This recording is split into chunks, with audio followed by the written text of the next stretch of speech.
हरिओम रे प्रिय सिंह राशि के साथियों, अगले 30 दिनों तक होने जा रहा है आपके जीवन में ग्रहों के राजा सूर्य का सबसे बड़ा तख्ता पलट शुरू।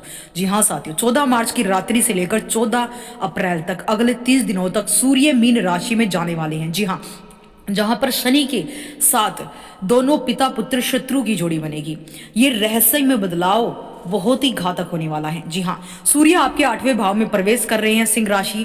क्या यह समय आपकी सेहत में उतार चढ़ाव लाएगा या फिर आपको कोई ऐसा अचानक धन लाभ होगा जिसकी आपने कल्पना भी नहीं की थी। अष्टम भाव का सूर्य रिसर्च, गुण विद्या और पैतृक संपत्ति के लिए बहुत ही शक्तिशाली माना जाता है। लेकिन क्या आपकी वाणी और आपके गुप्त शत्रु इस दौरान आपको परेशान करेंगे? आज के इस वीडियो में हम इसी गहरे प्रभाव का विश्लेषण करेंगे। सरकारी काम या टैक्स से जुड़े मामलों में सिंह राशि को कौन सी विशेष सावधानी बरतनी होगी? अगर आप विदेश यात्रा, आध्यात्मिक उन्नति की तरफ जाना चाहते हैं तो ईश्वर का आपको आशीर्वाद तो मिलेगा, लेकिन आपको चौकन्ना होना होगा। अगले 30 दिनों तक आपके जीवन में एक नया अध्याय सीखने के लिए शुरू होने वाला है। जी हाँ साथियों, देखिए सिंह राशि के स्वामी सूर्य नारायण हैं, ग्रहों के राजा सूर्य अब शनि के साथ अपने पुत्र शत्रु राशि में ये गोचर करेंगे, शत्रु के साथ। तो यहाँ पर सूर्य का शुभ प्रभाव आपको मिलना बहुत कम होने वाला है, क्योंकि जब लग्नेश अष्टम भाव में जाते हैं, अष्टम भाव हमारी जो है सडनली होने वाली दुर्घटनाओं को दर्शाता है। सिंह राशि के जातकों के लिए सूर्य पहले भाव यानी लगन भाव के स्वामी होकर मीन राशि में आपके अष्टम भाव में गोचर करेंगे। इस गोचर के कारण आपके मन में असुरक्षा की भावना आ सकती है।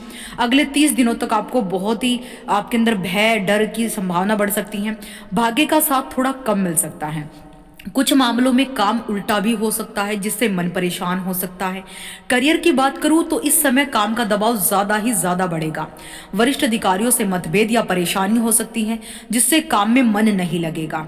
व्यापार करने वालों के लिए समय थोड़ा चुनौतीपूर्ण रह सकता है। यानी जितने भी व्यापारी हैं, छोटे व्यापारी हैं, बड़े व्यापारी हैं, सभी के लिए बहुत ज्यादा चुनौतीपूर्ण ये समय है। बड़े ही मुश्किल से आपको ये समय निकालना होगा साथियों। मुनाफा कम होगा, कुछ मामलों में नुकसान बढ़ सकता है, जिससे तनाव ही तनाव बढ़ेगा। आर्थिक स्थिति के दौरान कमजोर रह सकती है। पैसों की आमदनी कम होने की स्थिरता में कमी आएगी।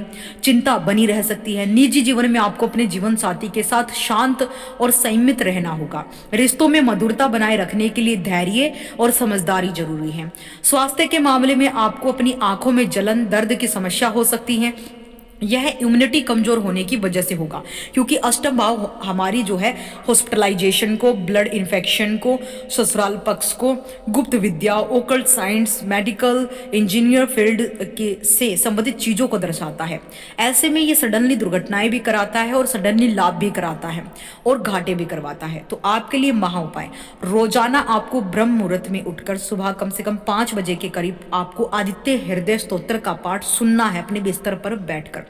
और सूर्य नारायण जो आपके लग्नेश है, देखिए लग्नेश ही हमारे जीवन के कार्यों को करते हैं। जब लग्नेश कमजोर पड़ जाते हैं हमारे गोचर काल में, तो हमारे जीवन में बड़ी चुनौतियां आती हैं। अब जैसे आपका लग्नेश, आपके सूर्य आपके लगन भाव के शरीर के स्वामी होकर अष्टम में जाएंगे, तो शरीर से संबंधित दिक्कतें बढ़ेंगी।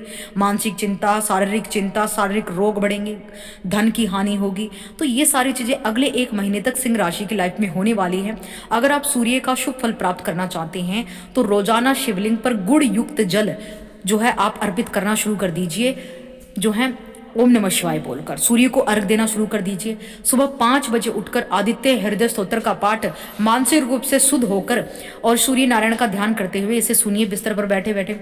इसके अद्भुत फायदे आपको मिलेंगे। और सबसे अहम उपाय, देखिए सूर्य की रेमेडी करने से ज्यादा फलदायी होगा। आप सूर्य जो है, सूर्य क्या है, सूर्य पिता के कारक हैं। आप अपने पिता से संबंध जितने अच्छे रखेंगे उतना ही सूर्य आपका प्रबल होगा, उतनी ही मान प्रतिष्ठा समाज में आपकी बढ़ेगी साथियों। तो ये वीडियो आपको कैसी लगी मुझे कमेंट सेक्शन में जरूर बताइएगा। अगर आप किसी चीज को लेकर परेशान हैं अपनी लाइफ में, तो अपनी बर्थ ऑफ डिटेल हमें लिख भेजिए और वो सवाल जो आप हमसे पूछना चाहते हैं अपने जीवन को लेकर। मिलते हैं अगले महागोचर में, तब तक खुश रहिए। जय सूर्य नारायण।